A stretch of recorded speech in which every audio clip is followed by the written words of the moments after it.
Good afternoon, good morning. This is Mark Johnson from Loyalty360. Hope everyone's happy, safe, and well. I want to welcome you back to another edition of Loyalty Live. In this series, we talk to leading agencies, technology providers, and consultants in customer, channel, and brand loyalty about the technology, trends, and best practices that impact a brand's ability to drive unique experience, enhance engagement, but most importantly, impact customer loyalty. It allows for a deeper assessment into the state of customer loyalty as we surface challenges that brands are having with regard to their customer loyalty efforts. And we get to speak to these very interesting, very well qualified technology providers and consultants about how brands should address them. So looking forward to our discussion today. We have the pleasure of speaking with Christian Selchau-Hansen, who's the Chief Executive Officer at Formation. How are you? Mark, doing well. Looking forward to the conversation. Absolutely, looking forward to it as well. First off, we always like to start these on a more personal level. So we'd like to know a little bit about yourself, your role with Formation, how long you've been in the company, and maybe a fun fact about your background, passion in swimming that you may have. We'd love to know that as well. Sure. So I'm co-founder and CEO of Formation.ai. We started the company about 6 years ago, really to help retailers connect with customers at an individual level. And I've been very fortunate to work with a number of great people and organizations throughout my career, which has now spanned a number of different startups. The first company I founded was a media tech nonprofit. Then I worked at Zynga for a number of years, and then at Square. And then I joined BCG Digital Ventures as an entrepreneur in residence. And that's where I developed the concept that has now become Formation. Okay, great. And then in terms of a fun fact, well, I think, you mentioned swimming, which is something I certainly enjoyed kind of, through college and still certainly enjoy it. The other thing I think I've really been passionate about is honestly building things. And in many ways, it started when I was very young with Legos, and now having a couple of kids, it's something that I've been able to kind of rekindle in many ways. And now I get to play Legos with my kids too. That's good. Legos are always fun. I don't know if you can see, but yeah, I have a nice little Lego back there. I buy things for my son and I haven't put them together. Like I bought him R2-D2 at Christmas. I don't have it in there yet, but I buy them and he puts them together. So it works out well. It's a good relationship. That's perfect. It is. Yeah. So I help him time to time, but I usually am not as quick with the directions as he would like me to be. So he takes them over, which is fun. That's great. So when you look at Formation, very interesting company, kind of a great proposition, what you guys are looking to do. For those who may not be familiar with Formation, can you tell us a little bit about the company, what you guys do, how you do it, and then how you partner with clients to help impact, enhance their customer loyalty efforts? Absolutely. So BCG recently published an article declaring there's a $70 billion opportunity for brands to move from mass offers to personal offers. And that's really what we are built to help retailers do. So we're a SaaS product for B2C marketers. We're focused primarily on retail. And we have the world's first dynamic offer optimization platform. And our patented platform makes it possible for marketers to activate their first-party data by creating personal offers for each customer using dynamic actions and dynamic rewards, and then automatically optimize those offers over time. And ultimately, that helps achieve much better customer engagement metrics, much better financial metrics, and ultimately establish a much stronger relationship with your customers. Okay. Excellent. Customer loyalty, very important to us, very important to retailers and all brands. And I think even what you talked about, the idea of looking at personalization and using customer loyalty to enhance those offers. But we always like to get an understanding of how people define customer loyalty. So what does customer loyalty mean to you, to Formation, and to the brands that you help in their customer loyalty journey? Well, what does it mean? We always like to get that qualitative understanding. Yeah. I guess the way I think about customer loyalty, it really starts with engagement. At the end of the day, if you're engaging a customer throughout their relationship with you, whether they're a new customer, a highly engaged customer, or someone who's perhaps lapsed, but you're striking that engagement chord. That ultimately helps you define customer loyalty, because what it means is you're thinking about holistically all the various touch points in which that person engages with your brand, your product, and your service. And what that means today, I think more than any other, and this is something that has accelerated, particularly through the course of the pandemic, is it means that that engagement needs to be more personal. I think a lot of consumers in the United States, and certainly throughout the world, have dramatically increased kind of their digital engagement with brands and services. And for the native kind of brands and services, and whether you think of Amazon or Netflix, certainly kind of Instagram,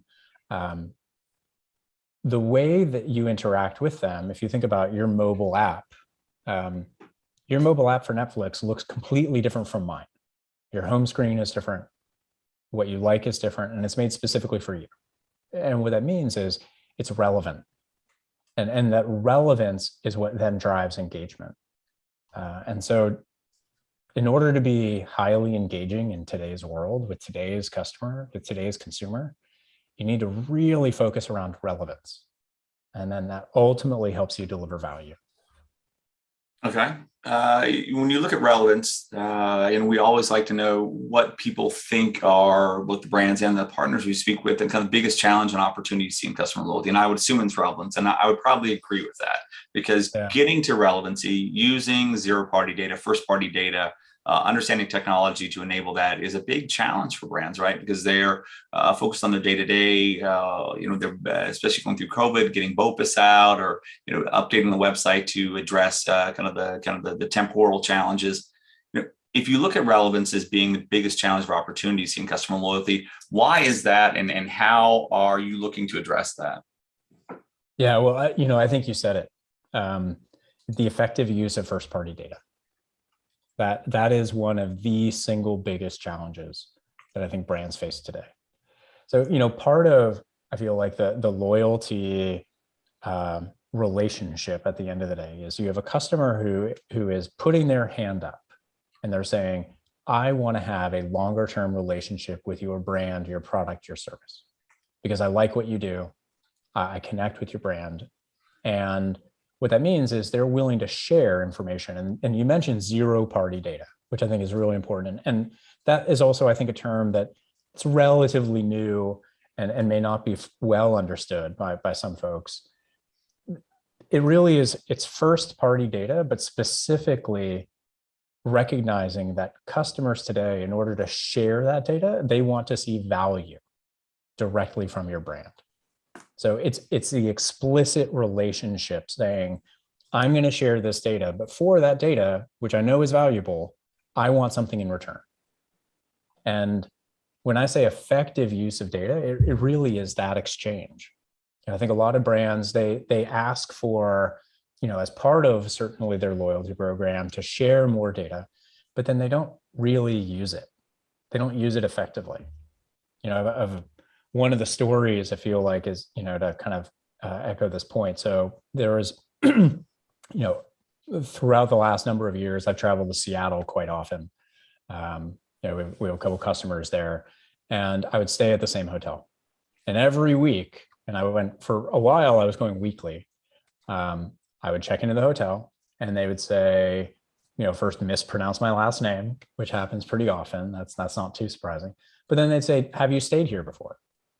And I literally be like, yeah, you checked me in like 6 days ago.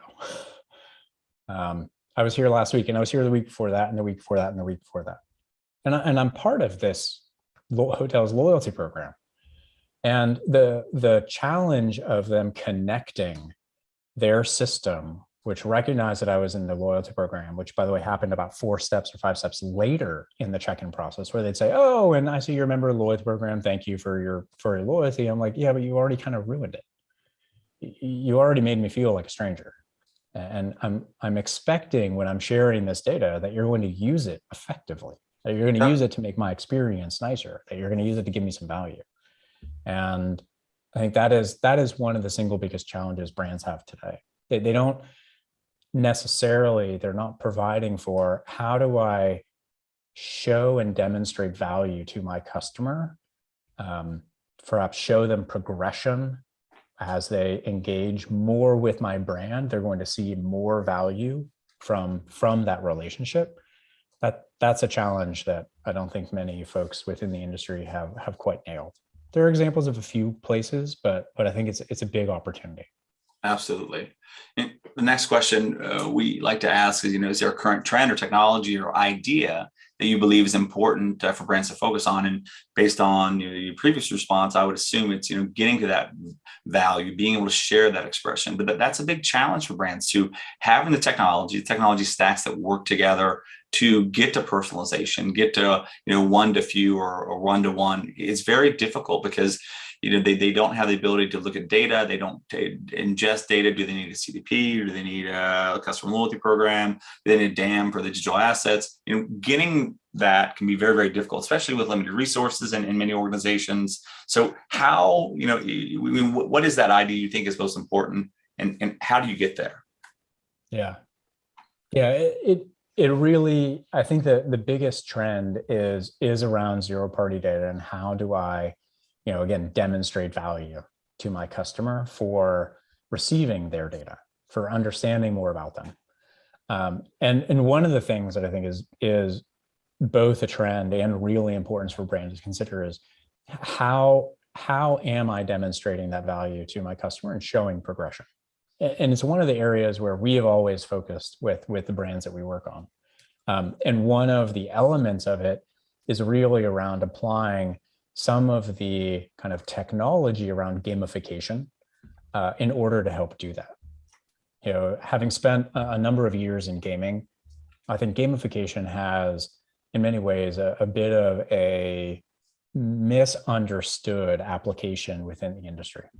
A lot of times, whether you think of badges or whether you think of kind of certain aspects of games, they're kind of applied a little bit like kind of willy-nilly. They're not core to the experience. They're not really driving a lot of incremental value for a customer.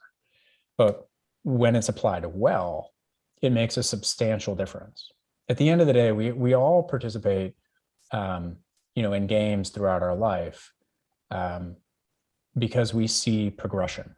We see that when I'm playing a game, I'm going to, whether it's win a point or win a game or win a match or win a set or win a tournament or whatever it happens to be. And you see yourself progress. And in a relationship, particularly in a loyalty relationship, I think a lot of brands have forgotten that need to show progression to a customer is a huge opportunity. And applying gaming mechanics in the right way to help show your customer, hey, here's a path. Here's a path that if you follow, you're going to get more value, you're going to have a better experience, and you're going to get more from this relationship with me as a brand, a product, or a service. Okay. What's one piece of advice you would share with brands who are looking to improve their customer loyalty or customer experience strategies? I guess the biggest one, and you mentioned this, is there are, I think it's like the MarTech 12,000 or something now, like the landscape of possibilities is kind of endless. And I think that choice consequence is also very present within many marketing organizations. As you mentioned, they have limited resources. They have a lot of different choices when it comes to either technology or kind of new processes to implement. The biggest thing I would say is don't wait for perfect. Pick a use case, something specific, try it out, see what works, and then figure out how to scale what works from there. Recognize that this is a learning process. The customer experience spans a lot of different touch points, whether it's with the website, whether it's the mobile app, whether it's in-store, whether it's with customer service. All across all those different touch points, you have opportunities to influence and help customers ultimately connect better with your brand. And what I'd say is when you look at the whole thing, it seems overwhelming. But when you start to narrow it down and say, I'm going to pick this one particular use case, I'm going to try something out, and you know what? I'm going to experiment.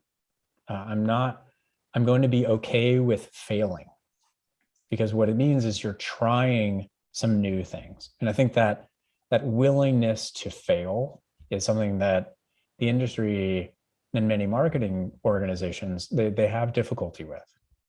I remember talking with a very senior, kind of an experienced chief digital officer. And one of the things she mentioned was, for a lot of junior marketers, the only thing they're trying to do is not get fired. They just don't want to make a mistake. And I think that's a very, that is a giant opportunity, I think, for many companies, and illustrative of a giant opportunity for many companies to kind of change that kind of mindset from, hey, we're going to experiment. We're going to try a number of different things. We're going to figure out what works, and then let what works decide really where you make the investments, instead of feeling like I have to make this, multi-million-dollar decision to go all in on this one thing when you're not even sure what it's really going to do for your brand or for your customers. So start small, experiment, and figure out what works, and then scale. Absolutely. Great. Just jump, make a move. Absolutely. Yeah. Your customers aren't, they're not waiting around. Neither are your competitors. That's for sure. Okay.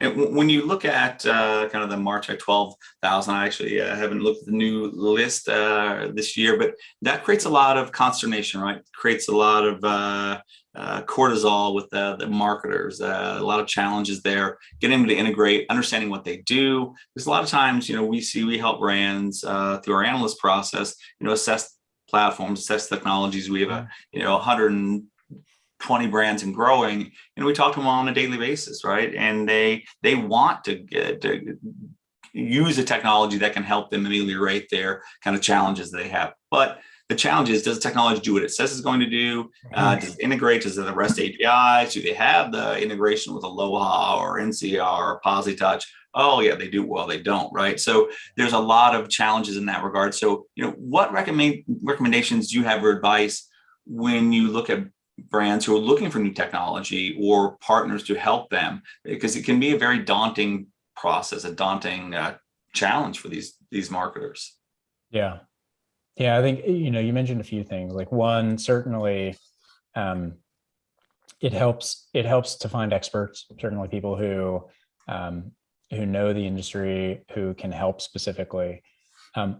It also, I think when you have a vendor say they can do it all, which I definitely think is one of the stories I know I hear from people within the industry. Oh yeah, they say they can do this and they can do that and they can do that.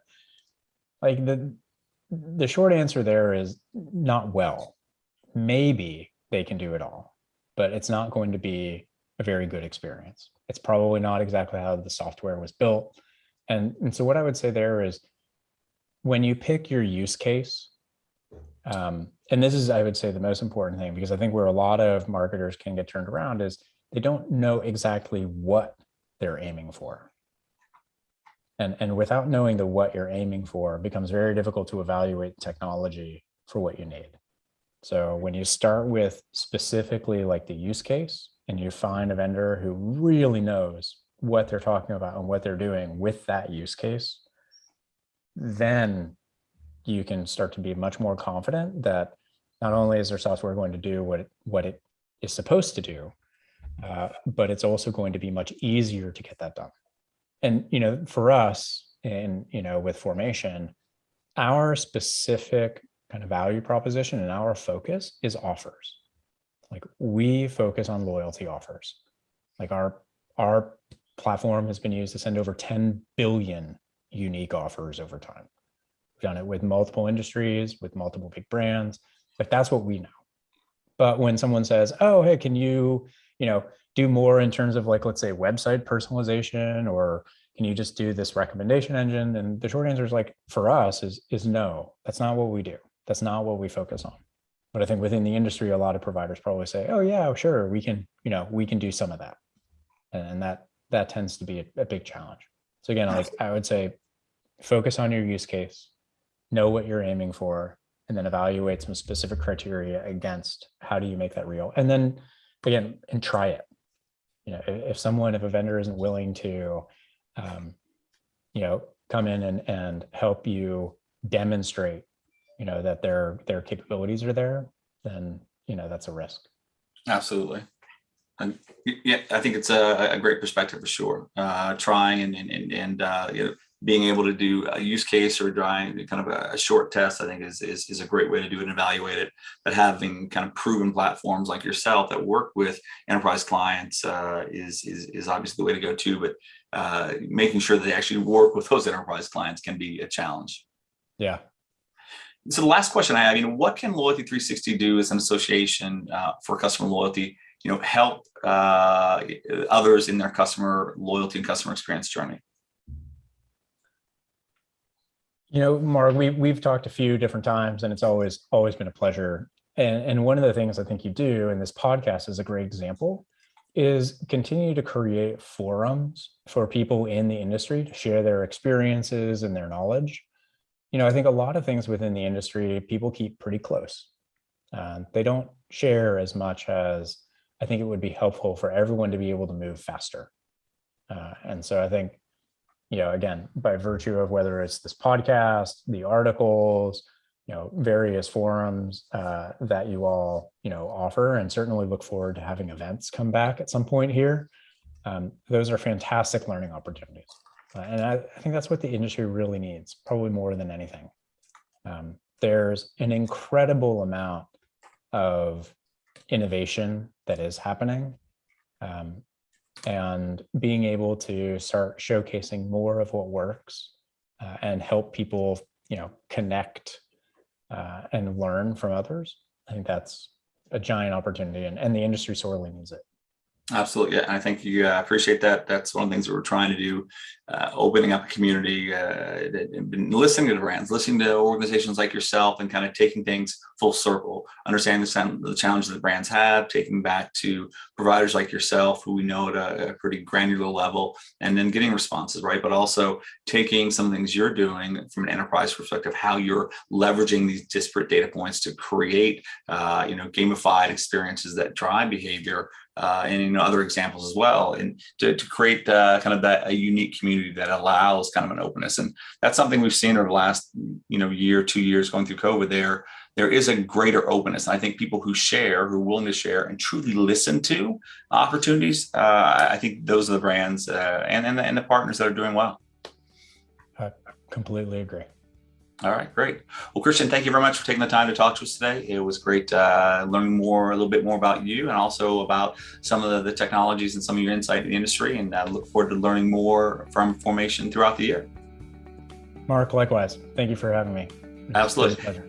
And thank you everyone for listening. Looking forward to having you back again for another edition of Loyalty Live. Have a great day.